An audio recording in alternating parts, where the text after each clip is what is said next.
The lifeblood of trade, Africa's ports and railway systems are under the spotlight more than ever to deliver the kind of economy that will lift Africa out of poverty. This room is filled with people whose bread and butter lies in both sectors.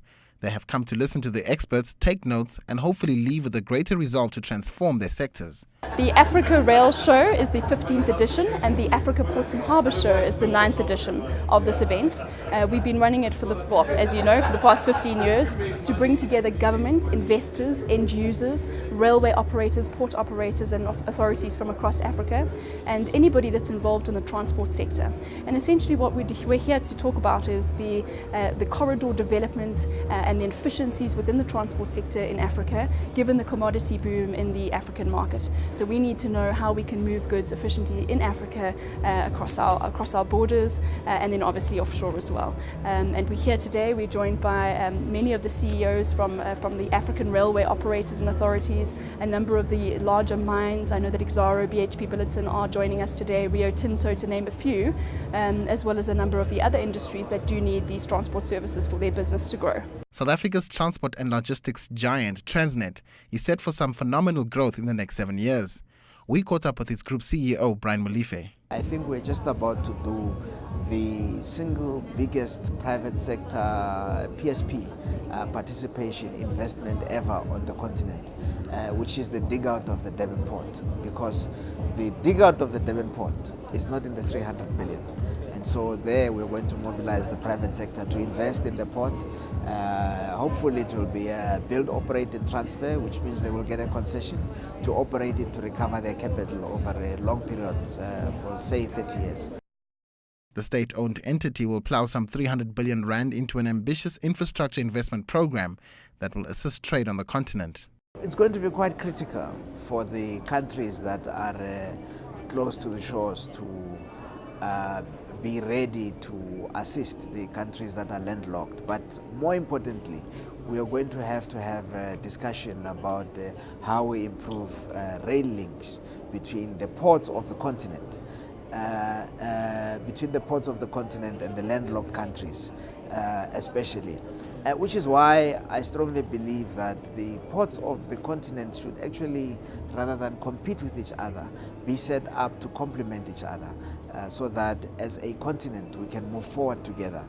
In that way we'll achieve more much quicker than if we enter into a process of competition. Another critical element in developing this infrastructure is successfully attracting investment.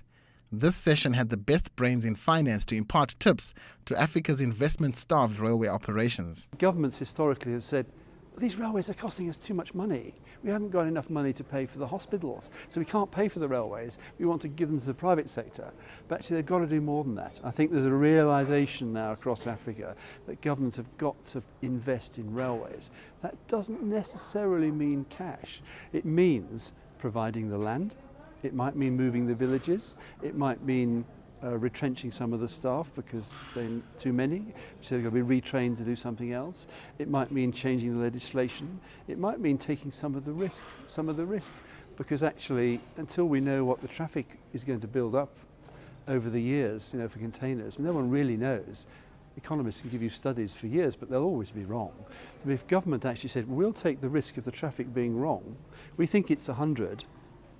We think it's 100, but if it only turns out to be 50, we'll pay the difference. That doesn't mean they have to produce any cash, because it's a contingent risk, and the governments can do things to help generate the economy so that risk never happens.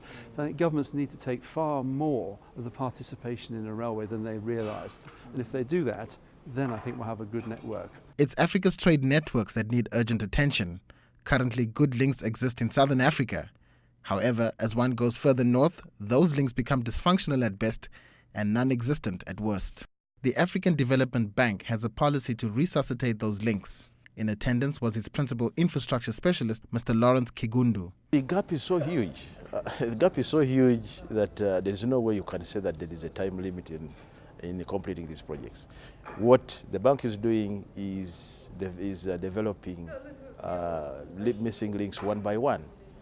Eventually, over time, most of these links will be closed. But don't forget, even if you complete these links, they will also need maintenance. By the time you complete probably the unpaved links, you will have other links which are deteriorated to a stage where they need rehabilitation. So it's going to be a cycle, but the bank is supporting most of the member countries to make sure that we achieve sustainability of the transport infrastructure, make sure that adequate financing is available for maintenance. And at the end of the day, we'll have most of the infrastructure in good condition to support economic growth. It's Africa's economic growth that has got everybody else in the world excited. The fastest growing region in the world is Africa, and with that will come an increase in intra-Africa trade. I think that rail is going to increase in importance on the continent as trade between African countries increases. In its 15th year, the Africa Rail Show will continue to be an important event for the industry, especially with the boom that is expected to come out of the continent.